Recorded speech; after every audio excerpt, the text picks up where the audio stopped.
hypotenuse. This next question is probably one of the harder questions that you get for pulleys. So, question starts off as two particles A and B have masses 5m, k, and respectively, where k is less than 5. Particles are connected by a light and accessible string which passes over a smooth, light, fixed pulley. The system is held at rest with the string taut. The hanging parts of the string vertical with A and B at the same height above horizontal plane. Showing in figure 4, the system is released from rest, and after release, A descends with an acceleration of a fourth of gravity. A. Showing the tension in the string as A descends is 15/4 mg. So we can start off with our equation. Resultant force is equal to, now it says that A descends, so A is going downwards, means our force of weight must be greater than our force of tension for it to go downwards. So resultant force is equal to weight minus tension. Resultant force equals F equals ma. So mass, acceleration equals to mass times gravity minus t. This is the same as weight. Substitute 5m with m. So you got 5ma is equal to 5mg minus t.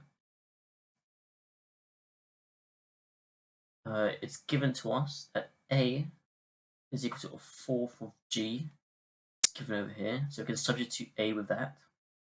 We get 5/4 mg is equal to 5mg equals t. Minus t. Subtract 5/4 mg by 5 mg. That will give you negative 15/4 mg is equal to minus t plus t is equal to 15/4 mg. That's our solution for A, and as you can see, it's correct. Moving on, find the value of K.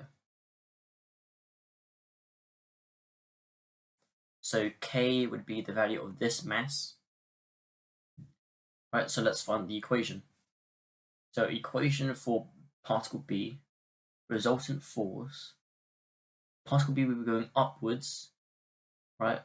Going upwards because particle A is going downwards.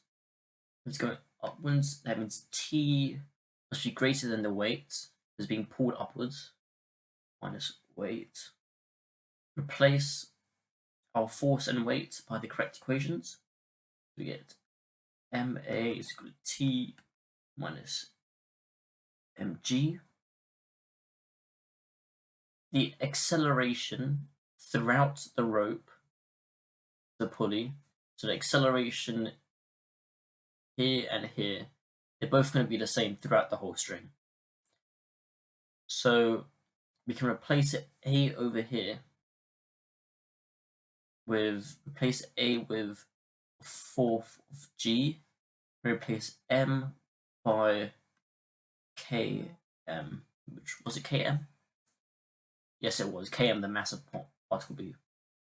So we get km/4 g is equal to t minus kmg.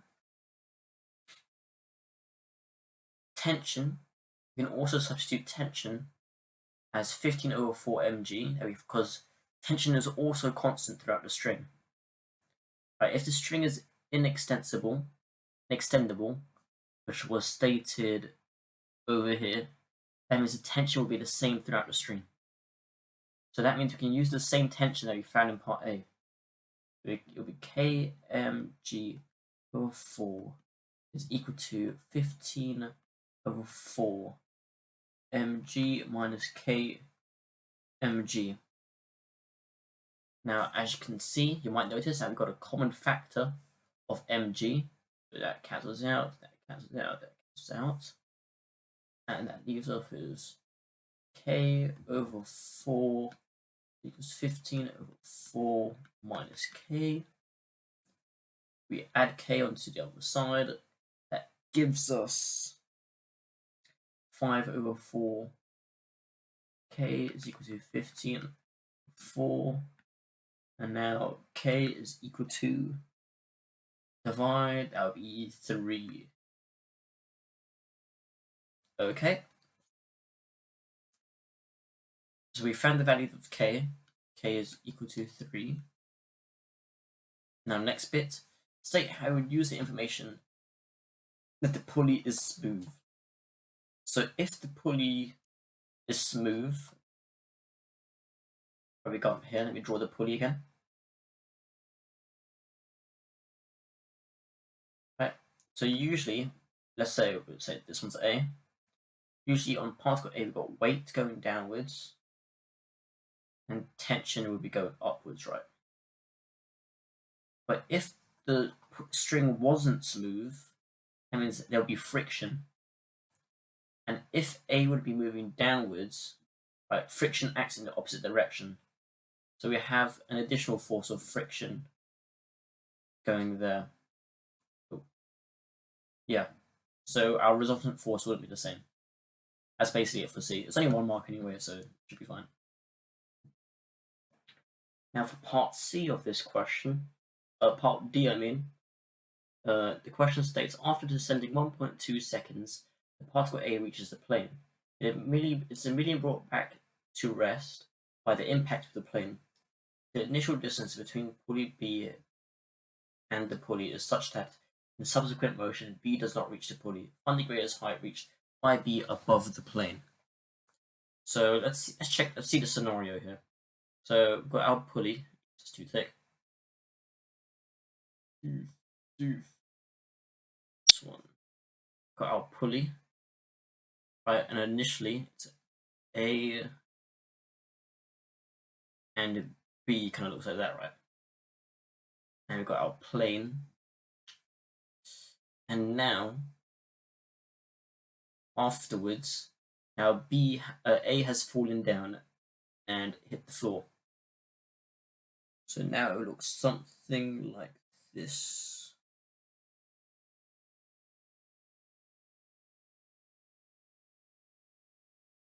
Right? And so we want to find the maximum height reached by B from the plane. So we can use SUVAT to find our distance, right? So let's write down our SUVAT. SUVAT. We want to find distance. Our initial velocity is 0. Our acceleration that we found before was a fourth of g. Our time is 1.2 seconds, as it falls for 1.2 seconds. So you might find the equation is this one, to 1 over 2 AT squared. We've got S is equal to 0 plus 1 over 2, 1 over 4 times 9.8, and then 2 squared. And we'll get S is equal, then you calculate S is equal to 1.764 meters. So what is this really? So this is the height that A increases, right? So this is our initial position. The line. That means over here is how much height B increases, right? At the same time, since it's a pulley system, the amount of height that's gained by B is the same amount of height that A has dropped down. I mean, so the height that B has reached up here is caused by the distance A has traveled to get to the ground. So really, our height from the ground would be another 1.764. Right? Okay, so our greatest height of B would be 1.764 plus 1.764, which is equal to 0.764 times 2 is 3.528 meters. However, for 7 marks this question, this doesn't really look like enough. The reason being is that they want you to notice that once B reaches its highest points, right, it will continue to move up a little bit. Once A hits the ground, B will kind of be projected upwards, right? So there'll be no more tension in the string, but B would be thrown upwards kind of by the force and momentum of A. It cause B to be thrown upwards. So let's look at B as a particle, really. So we've got B, and now the string is loose, right? The string is loose. So there's basically we don't have that a fourth of gravity, T. There's no more tension in the string. So we can't use acceleration 1/4 times 9.8, right? We can't use that. So now we have to, if we think about this, we have to use another Suvat equation, right? We want to find distance. So we want to find distance. We don't know our initial velocity, right? But we do know our final velocity will be 0, because once B reaches its maximum height, it's going to be stop a little bit and then it's going to fall back down. So it's going to be 0 as initial velocity. And our acceleration, right? Our acceleration is unknown as well, because it's a fourth of mg. We don't know the tension. However, since there's no tension acting on B, the only acceleration is due to gravity, which is 9.8. Yeah, so we got this, and we need either t or initial velocity to complete this equation. So now let's check. We need initial velocity, and this initial velocity will be the same as the final velocity of when B was still experiencing the tension of the string, right? So its final velocity. Trying to find, this is for when there's tension in the string, okay? So we still have that 1/4 g. And our time, it accelerates for 1.2 seconds. So now we can find our final velocity for this, which would be, we can use the equation A is equal to V minus U over T. We got 1/4, 9.8 over 4 times 1.2 is equal to V. V is equal to 2.94 meters per second. Right. And now we can plug this value into our initial velocity of our original equation. So now we've got S, don't know that, but U, which is 2.94. I've got V, which is going to be 0, and we've got A, which is 9.8, and we've got T, we don't know T. But now we can find our S with, let's think of an equation here.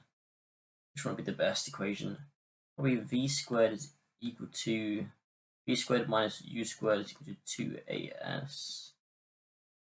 So we got 2.94 squared is equal to 2 times 9.8 S. Rearrange it, so we got S is equal to 0.44. And our total height before was 3.528. Now our greatest height to 8 we plus 0.44, which is 3.97 meters. Okay, this last bit is pretty tricky, because mainly due to the fact that you got to think about how the particle B moves and how once A is all the way down here, B would be somewhere up here, right? And then because A like slammed down to the ground, B is going to jump up a little bit, right? With no tension, there's going to be no tension here. B will jump up a little bit. So that's why we got gravity acting on particle B now. Okay? So yeah, that's it.